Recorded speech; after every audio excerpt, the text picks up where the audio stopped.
కుర్రాడు భవిష్యత్తు ఉండాలంటే వీళ్ళు చూసి నేర్చుకోవాలా. పోకి రోడ్డు వారికి తిరిగితే లాభం ఏంటి, ఏమొస్తుంది అతనికి?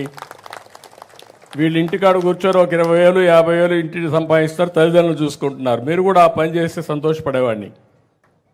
అదే మాదిరిగా ఈరోజు నేను అది చెప్పిన తర్వాత అమెరికాకు మన వాళ్ళు వెళ్ళి ఈరోజు మీరు చూస్తే అమెరికాలో ఉండే అమెరికన్స్ తలసరి ఆదాయం $60,000 అయితే ఇలాంటి మిరాకిల్ లాంటి మన పిల్లలు అమెరికాలో ఉన్నారు, వాళ్ళ ఆదాయం చూస్తే $1,20,000 అంటే వాళ్ళకంటే రెండింతలు.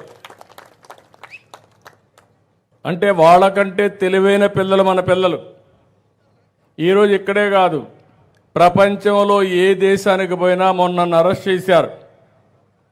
అరెస్ట్ చేస్తే సరే నేను కూడా ధర్మం కోసం పోరాడాను, ఎక్కడా నేను భయపడను, భయం అనేది నా జీవితంలో ఎప్పుడూ లేదు. అలాంటిది 53 రోజులు నన్ను చేస్తే కనీసం 80 దేశాల్లో మన పిల్లలు ఈ మాదిరిగానే రోడ్డు మీదకి వచ్చి 53 రోజులు ప్రదర్శన చేశారు 80 దేశాల్లో.